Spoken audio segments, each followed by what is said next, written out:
आएंगे जो ब्रज में रहेंगे, जो ब्रज गए ही नहीं, ब्रज में नहीं रहे, उसको क्या सुनाए। इसलिए भगवान ने इसलिए जो मैंने किया कि रुक्मिणी देवी को ब्रज में रखी और फिर ना रुक्मिणी के हमें रोहिणी देवी के जो है ब्रज में रखा और फिर रोहिणी देवी के ब्रज से कहाँ लेकर गए, द्वारका लेकर के आए।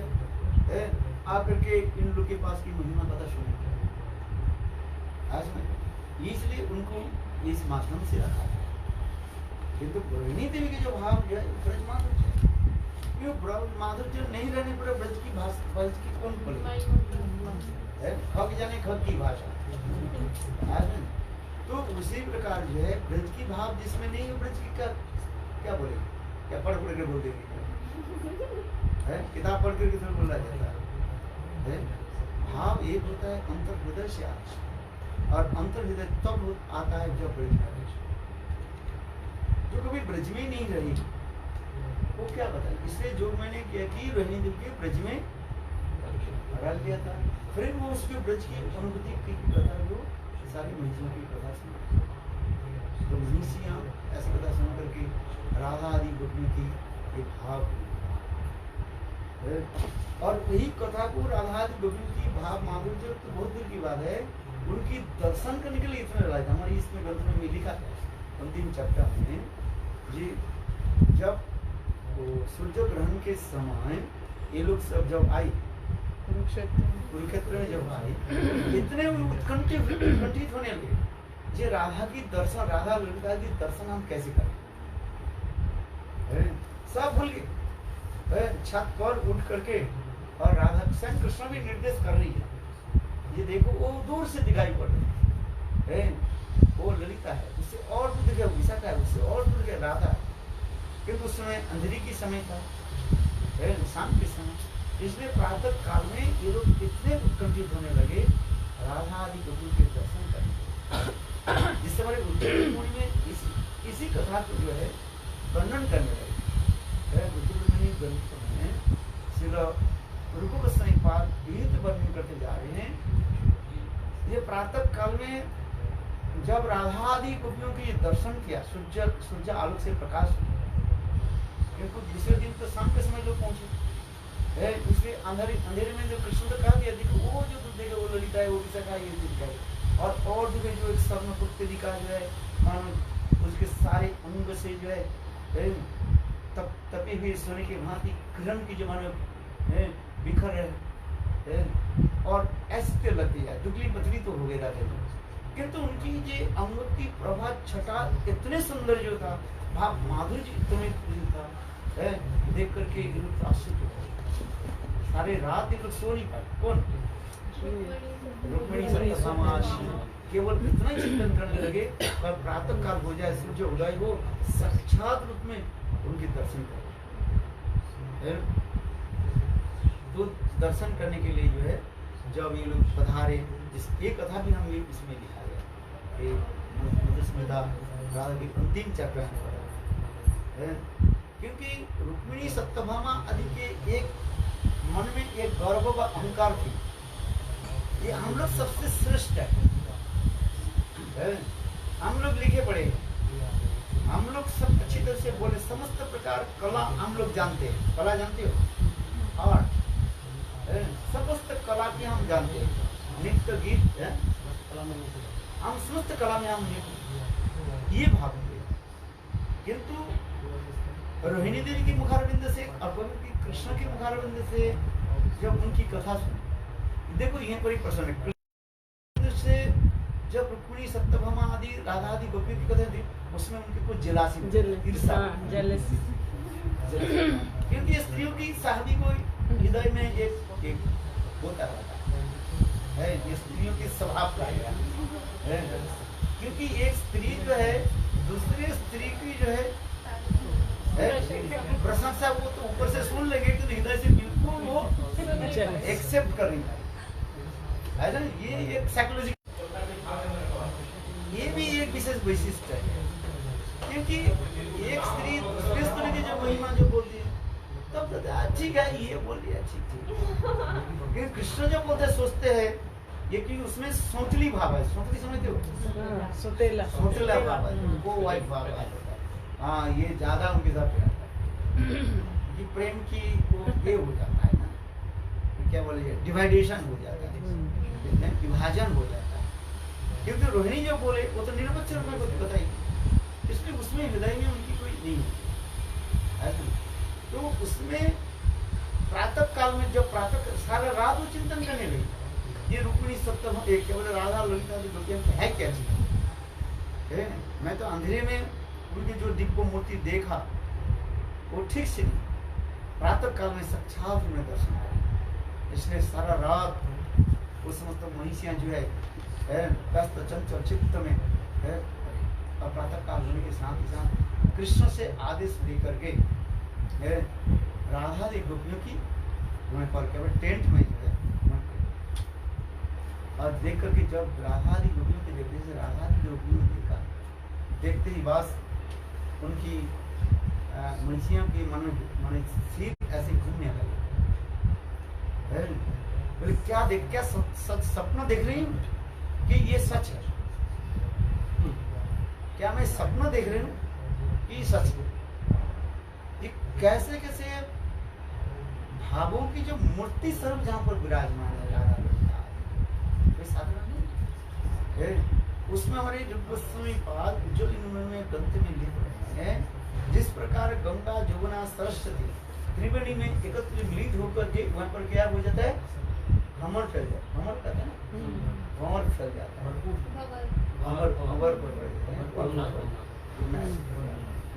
ऐसे देख करके राधा आदि ललिता की केवल भाव माधुर्य देख करके आश्चर्य है। जहाँ पर भी ऐसे भी वर्णन होते जा रहे हैं, ये देखो आप त्रिवेणी में जाओ तो आपकी दो नदियां दिखाई नहीं पड़ेगा, गंगा सरस्वती दिखाई नहीं पड़ेगा, क्या दिखाई पड़ेगा, एक जमुना ही दिखाई पड़ेगा। किंतु तीनों नदी की वहाँ पर समावेश है, किंतु कभी कभी तीनों नदी में एक एक स्वरूप में अपने अपने स्वरूप को प्रकाश कर देते हैं। कब होता है ये जो वो पड़ता है, तो उसी प्रकार राधादी गोपियों की जो कृष्ण प्रेम की साक्षात जो मूर्तिमान क्या है, वो भाव के तरफ प्रकाश करना संभव नहीं। भाव माधुर्य इतने सुंदर था है कृष्ण में, और इतने साक्षात दैन्यों की मूर्ति का है, जहाँ पर राधा जी तो इतने ही कहा गया है। राधा जी पहली भाषण में माने रुक्मिणी सत्यभामा के साथ मिलने की पहली भाषण जो है, जैसे आपने आया पहले भाषण क्या होता है, अच्छा हरे कृष्ण कहो, कहाँ से आए हो, ठीक हो, आप ठीक हो, कुछ हमें तो कुछ ऐसे शब्द बोलना पड़ता है ना, जिसको प्रीफेस शब्द कहा जाता है, किंतु वो शब्द की कोई हम मूल्यांकन नहीं देते, वैल्यू नहीं देते। इसके बाद हम जो कन्वर्सेशन जो करते हैं वो आगे की बात होता है, आगे की बात केवल मात्र एक शिष्टाचार, शिष्टाचार समझते कि औपचारिक अंग्रेजी लोग कहते हैं हेलो हाय, ये सब क्या है, उपचार है, शिष्टाचार, इससे कोई वैल्यू नहीं, ये शब्द की कोई अर्थ नहीं होता है। हाँ हाय हेलो के क्या होता है, ये फॉर्मेलिटी पूरा कर लिया, ठीक है, स्माइल करते हो गया, एक स्माइल थोड़ी होता है, एक बार फॉर्मेलिटी पूरा। किंतु राधा की साथ रुक्मिणी पहली बार जो क्या बोलते हैं, मैंने क्या बोला,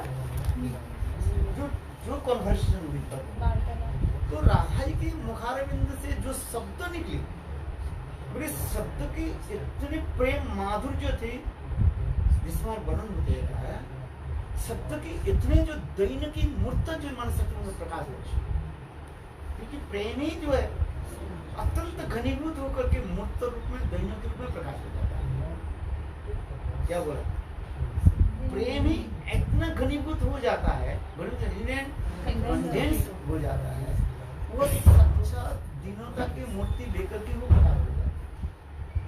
देखना तो शब्दों के तो बहुत दूर की वजह से मूर्ति को दर्शन किया, राधा जी की मूर्ति को दर्शन किया, और मूर्ति के दर्शन करने के बाद जो स्वयं राधा जी की जो मुखार से पहले शब्द जो कन्वर्सेशन में पहले शब्द जो निकला, बोले वो शब्द इतना प्रेम भरी था, मीठा शब्द था, है बस उन लोग के हृदय को द्रवीभूत कर दिया।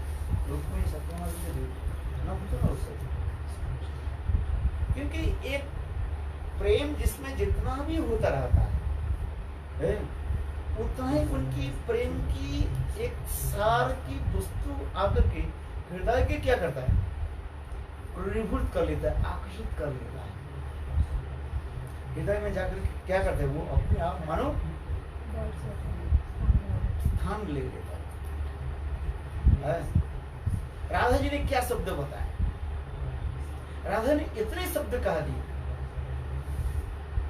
हे रुक्मिणी सत्यभामा, आप लोग जो ना जो प्राण प्रति सेवा किया, हमारे वो है नहीं।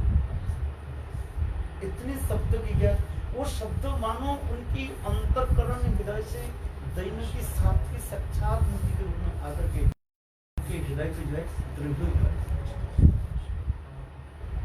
शायद आप नहीं समझ पा रहे, एक व्यक्ति जितने प्रेम होते जाते हैं और प्रेम की फल क्या होता है, दिनों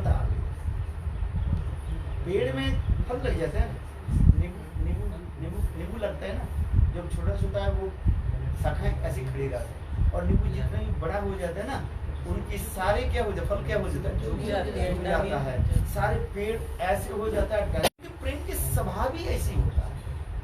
तो राधा जी की जो पहली जो कन्वर्सेशन की शब्द की जो वचन था, इतनी करुणांतिक भाव शब्द था, जो शब्द मैंने कहा, ये हम प्राण गोविंद की कहाँ सेवा, जो आप लोग सेवा करें, हम तो सेवा के जो करते, ये शब्द जो निकला से, और इस शब्द को सुन करके रुक्मिणी सत्यभामा के हृदय गदगद हुए। कोई आर्टिफिशियल नहीं, स्वाभाविक रूप में अंतर हृदय से हो, क्योंकि प्रेम ही क्या करते हैं, हमें दिनों तक बना, जिसके हृदय में जितने प्रेम होते रहेगा वो उतना ही परिमाण क्या हो जाता है, दीनहीन बना देता है। वो सोचते हैं मैंने कुछ किया ही नहीं, भजन तो मैंने जीवन में कुछ नहीं किया, मेरे द्वारा भजन हो नहीं हो रहा है, और होगा ही नहीं सहते। ये शब्द जो होता है ये दीनता के प्रतीक बनता है। तो आज उनकी स्मृति हृदय की अंतर हृदय।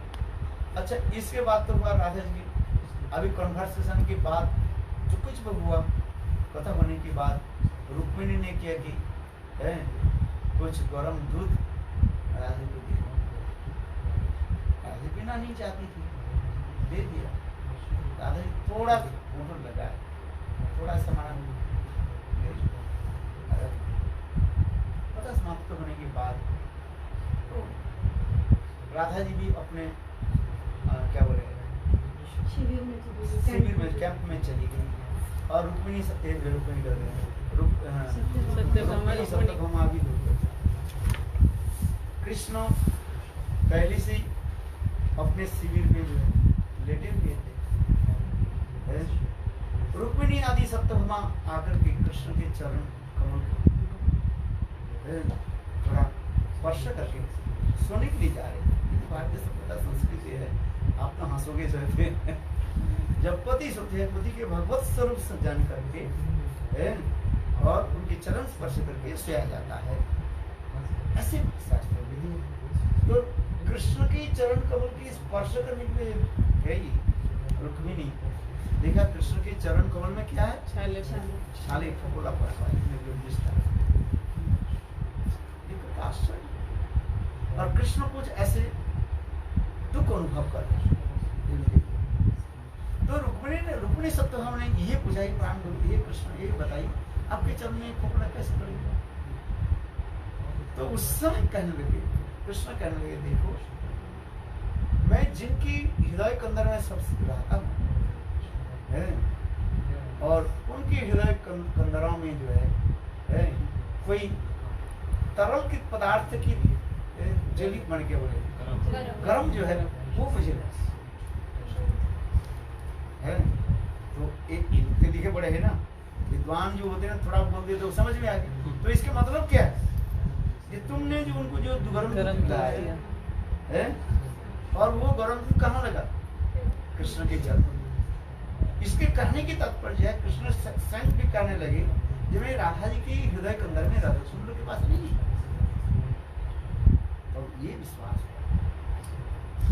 कृष्ण स्वयं भी कहने लगे ये इसके साथ संबंध कहने, तुमने दूध पिलाया, दूध नहीं पिलाया।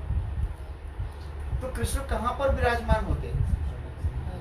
इसलिए कहते वैष्णव हृदय सदा गोविंद विश्राम, वैष्णव गोविंद बहने मोर वैष्णव। भगवान कहाँ पर विश्राम कब कहाँ करते हैं? कौन वैष्णव? ऐसी जो राधा आदि महाभागवती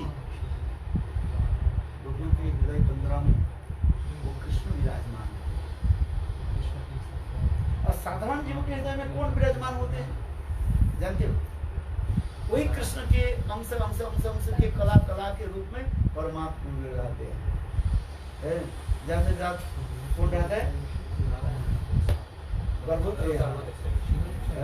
क्षीरोदोक्षाई विष्णु रहते हैं, इससे अधिक नहीं होता है। किंतु राधादि गोपी के हृदय में कौन विराजमान हो रहे?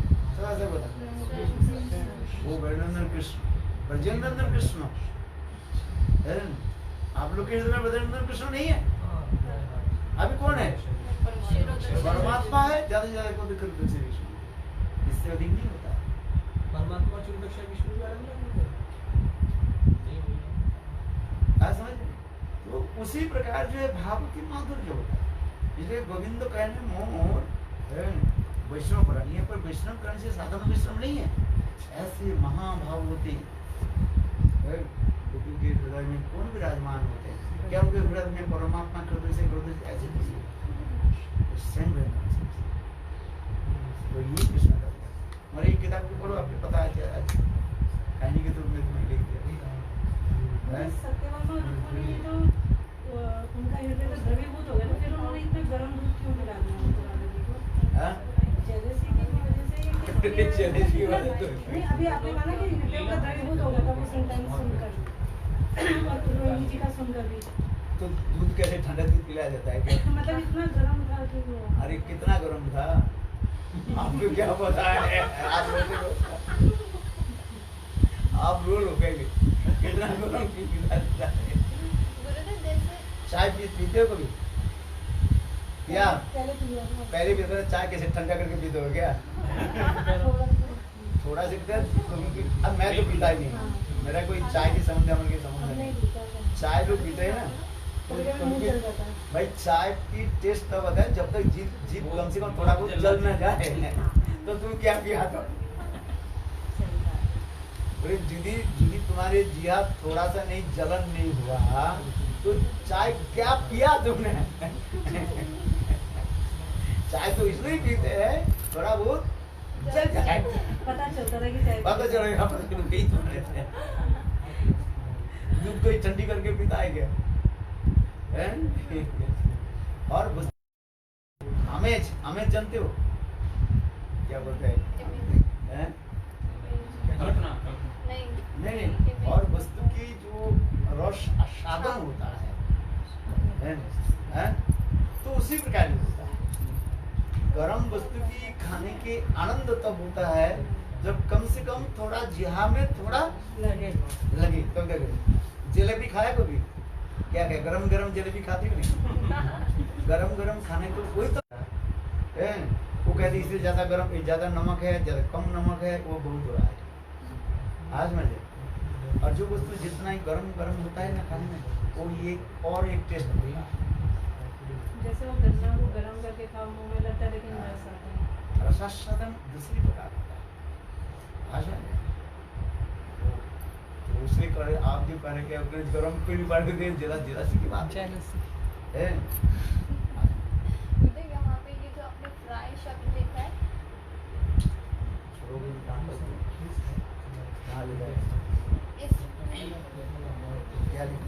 यहाँ पर एक फ्राई शब्द लिखा है, इसका क्या अर्थ है? यहाँ पे फ्राई फ्राई इसका पूरा सेंटेंस, द वर्ड भर्गो, एक वर्ड भर्गो है manifest from from the Bhargava असज ये तुम्हारे काम करें चलो ये तो भरपूर जरूरी है पढ़ लो बस बस मेरे को ये फ्राई समझ नहीं आ रही। कौन सा? फ्राई नहीं, क्यों है? टू फ्राई फ्राई मतलब भूनना। अच्छा तो यहाँ असज पे शब्द दो अर्थ होते हैं संस्कृत में। असज शब्द होता है टू फ्राई माने जिसको हम भूनते हैं। भूनना जानते कि नहीं? हाँ। कैसे भूनता है बताओ पहले। कोयले पे कढ़ाई में गरम कोयले कढ़ाई पे। में अच्छा अभी सुनाई नहीं है। फ्राई करना बालू डाल दो। तलना बालू जब गर्म हो जाता है तो Deep उसमें fry करना। चना डालो चावल डालो वो फ्राई होता है तब। मक्का होता है हाँ, मक्का नहीं है मक्का मक्का को कैसे होता है बालू। पकड़ बालू गर्म होता है तो उसके फ्राइड करने से वो क्या होता है पक हो जाता है फूल जाता है। तो ये जो हम जो इसमें निकाला है भार्गव शब्द की अर्थ होता है ये Bhargava root as as this literally means to fry ये दो अर्थ होता है असज में भुन जाना भुनना इसमें लिखा है to means fry in the same way the lord with his tej shakti fries and stirs and maya shakti उसमें लिखा है ये माया शक्ति इस संसार में माया शक्ति जीवों के किस प्रकार भूनते हैं उसमें लिखा है दो अर्थ लिखा है ये जो Bhagavat Gayatri in the Gayatri mantra also given भगवत देवस्य धीमहि I also meditate on the lord tejas potency Shrimati Radhika tej potency कौन है तेज माने शक्ति ऊर्जा इसके पोटेंसी श्रीमती राधिका भगवत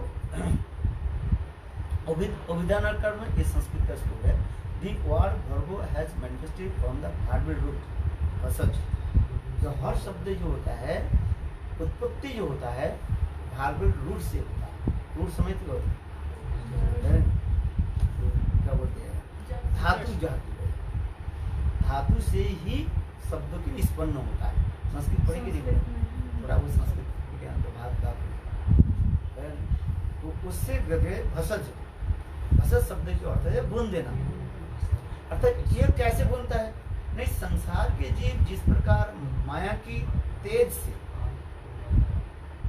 तेज शक्ति से जैसे भूनते जा रहे हैं उसी प्रकार उसके विपरीत शब्द आ जाता है जो कोई भर्गव शब्द की कहते हैं भर्गस्य देवस्य इति अर्थात देवता की शक्ति अग्नि की शक्ति से ही तब तो वो वस्तु भूनता है क्योंकि बालू में अग्नि की शक्ति समाहित हुआ तेज है उसमें तो उसी तेज क्या करते हैं वो जो आप वस्तु डाला क्या बोलते मक्का अथवा चना को गेहूं वो तो भूनते हैं डायरेक्ट रूप में आग नहीं आ रहे आग कहाँ पर प्रवेश किया बालू और बालू उसको क्या कर रहे हैं गर्म होकर के उसको अब डायरेक्ट रूप में भून नहीं सकते ठीक उसी प्रकार भगवान की दो शक्तियां एक माया शक्ति और एक चित शक्ति ये माया शक्ति की तरह जीव को क्या करते हैं न भूनते रहा है कष्ट दे रहा है और चित शक्ति के द्वारा भगवान के प्रेम आदि दे करके उनके हृदय में प्रेम उत्पन्न कराते जा रहे इसमें करते हैं ये समझ तेज शक्ति fires or tears Maya Shakti in this way I always meditate in the Brahma Tej effulgence of the Supreme Personality of Godhead. The Tej Shakti is Supreme is Srimati Radhika.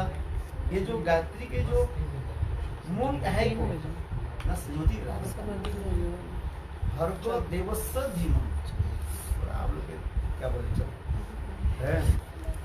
देवस्य भर्गो देवस्य धीमहि देवस्य भर्गो माने कृष्ण की शक्ति बिना कोई वस्तु की माने कार्य नहीं होता है हाथ हम उठा नहीं पाएंगे हाथ में शक्ति नहीं आंख देख नहीं पाएगी आंख में यदि दृष्टि शक्ति नहीं तो कार्य कौन कर रहे हैं शक्ति किंतु शक्ति का हम देख नहीं पाते किंतु शक्ति की क्रिया अनुभव होता है समझ में और वस्तु की क्रिया और क्या बोलते हैं क्रियात्मक, जिसके उपादान और क्या बोलते हैं नहीं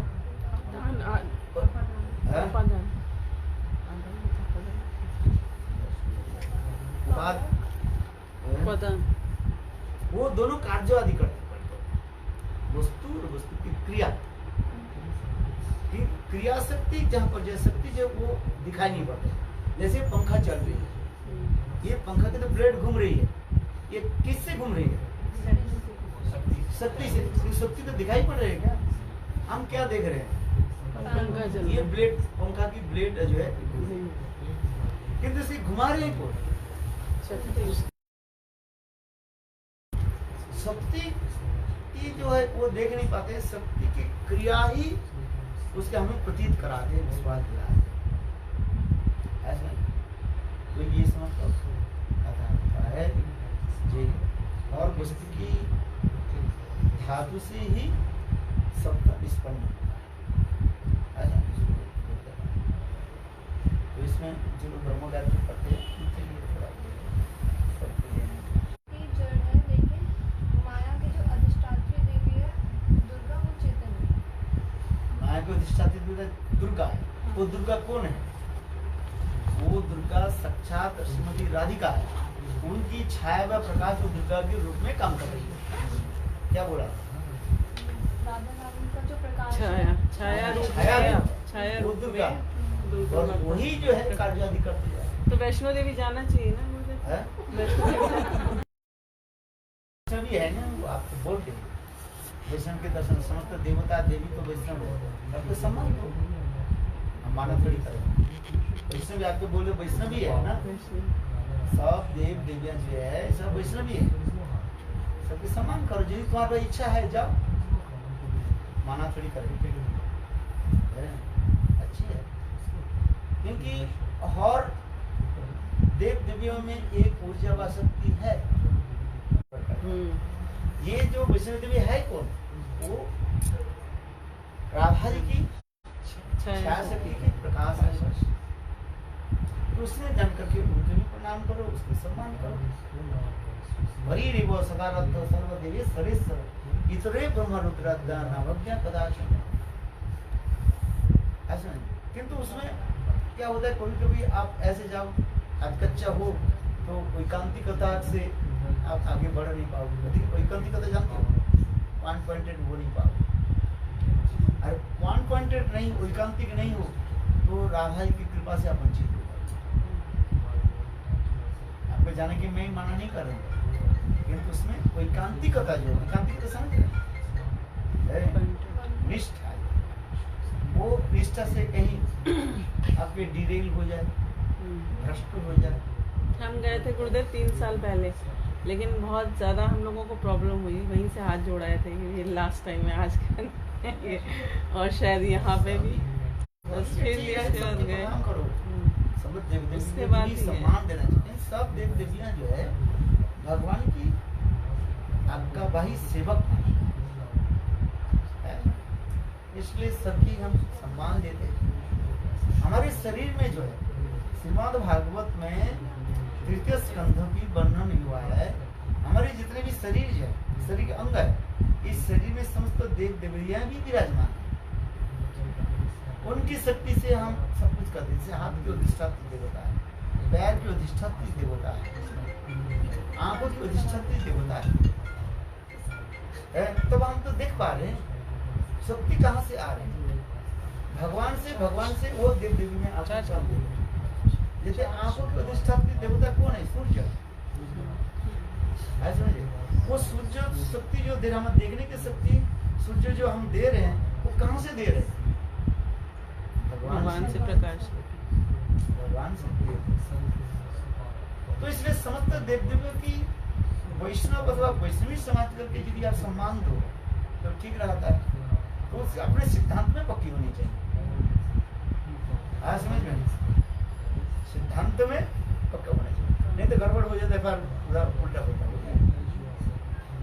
आज कहीं जाओ नहीं जाओ हम माना नहीं करते, जाओ मत जाओ। क्या बोला? जाओ मत जाओ। तात्पर्य क्या, तुम अपने विचार करो सिद्धांत। इधर उधर के कथा सुन लिया तो आपका सिर घूमता रहेगा। आज में नहीं, आप सिद्धांत में पहुंच नहीं पाओगे। इसलिए सिद्धांत में प्रवेश हो जाए तो आपके कोई प्रभाव नहीं होगा। राधा कुंड में मेरे भी ग्रंथ में पढ़ो, उसमें राधा कुंड जोरसोदार में राधा कुंड के रहने वाले 2 महात्मा रहते थे। एकांतिक में राधा जी की सेवा आदि करते, भजन करते। एक दिन छोटे भाई विचार करने लगे, मैं तो बहुत साल हो गया, 50 साल हो गया ब्रज में रहे, मैं कभी कहीं तीर्थ दर्शन नहीं किया। मन में थोड़ा भावना हुई ये थोड़ा तीर्थ दर्शन कर देता अच्छा है। भगवान की इच्छा थी, इसी से कोई ब्रजवासी राधा कुंड में रहने वाले लोग कहने लगे, देखो हम द्वारका जा रहे, हमारे साथ चलो। तो महात्मा चलो, अच्छी बात, अच्छा मिल गया, चले गए। द्वारका दर्शन किया, दर्शन करके राधा कुंड में 1-1.5 महीने में बात लौट करके आ गए। तो मंत्र में मन नहीं लग रहा, मंत्र में मन नहीं लगता। कभी कभी तो मंत्र आप जब करते हो ना, केवल आर्टिफिशियल क्या बोलते हैं, केवल औपचारिक रूप में लगा दी, फॉर्मेलिटी पूरा कर हो गया। तो उनके मन में बहुत खेद हुआ, पहले मैं भजन करता था, मन लग जाता था, अभी क्यों नहीं लगा। बड़े भाई ने कहा, तुमने कहे थे ना राधा जी की छोड़ करके द्वारका चले गए, इसलिए राधा जी तुम्हारे ऊपर थोड़ा नाराज हो गए, क्योंकि हमारी एकांतिकता जहाँ पर नष्ट हो जाता है, एकांतिकता कम है, तो में भाव और प्रेम की शिथिलता श्रांत हो जाता है।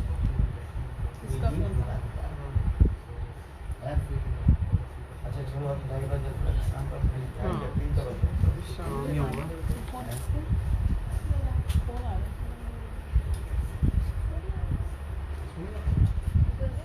दीदी का दीक्षा हुआ था, तो हवन ये बोल रहे हैं कि क्या जरूरी होता है हवन में बैठना दीक्षा के बाद? मन के अंदर कौन है?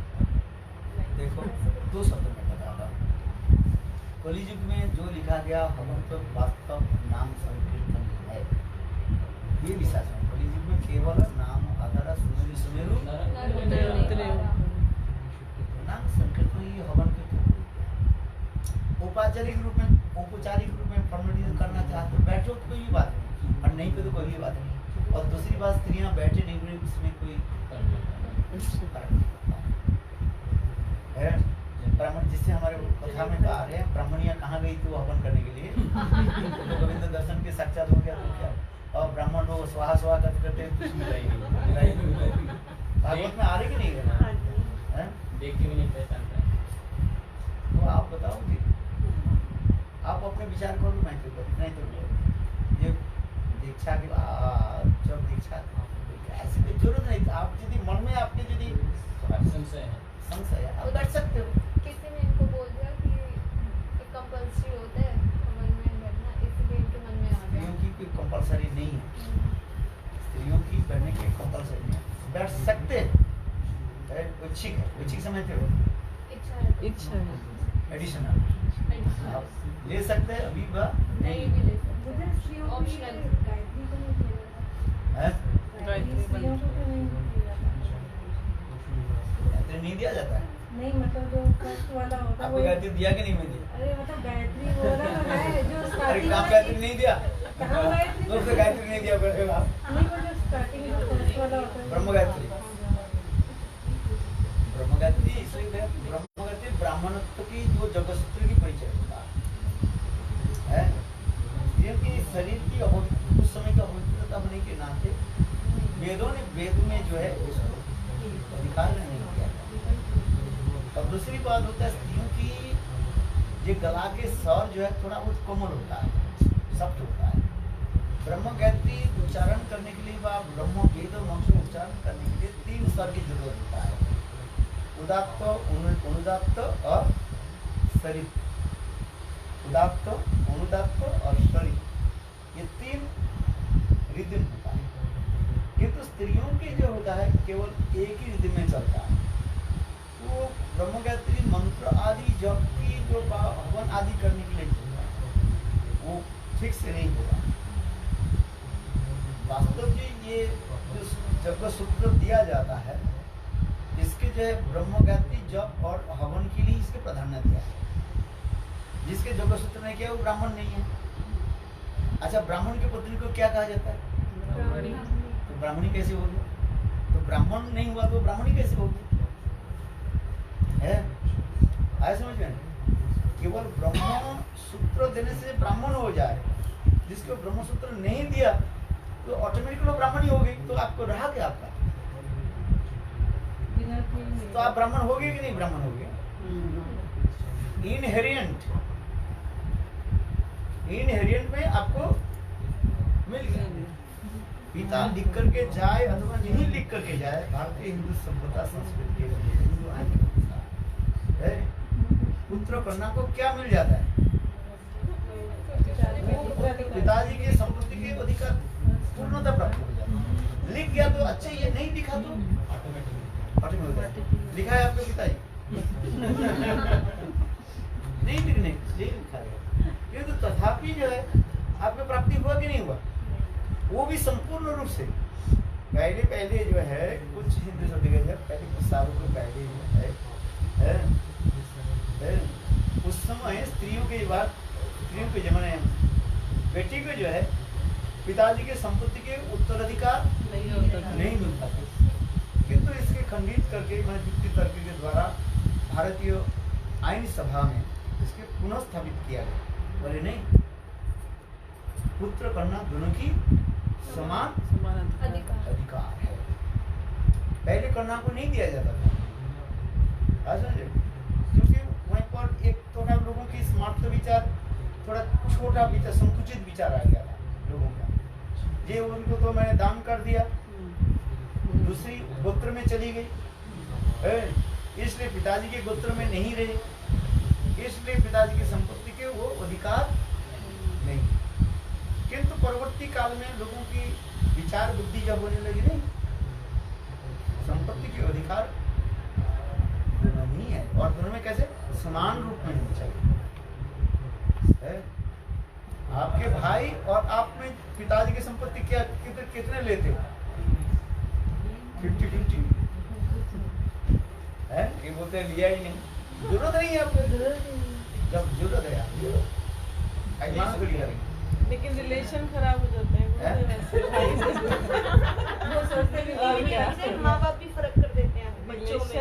एक बच्चे को खराब हो सब कुछ जाते देते हैं, हैं। एक को कुछ भी नहीं देते। वो सोचते भी घर में खर्च कर तो दिया नहीं, जैसे लड़के की शादी में तो कुछ खर्च नहीं होगा। छुट्टी कर दीजिए, फिर 5 नहीं, फिर भाई और बहन में भी वो हो जाता है, वो रहते नहीं रिलेशन, उससे एक बार हो जाता है। चलो भाई, गुरुदेव को रेस्ट करने दो। और भी गुरुदेव अच्छा चलो चलो तो देखो हम जा रहे हैं। हाँ? वो तो कह ही रहे हैं।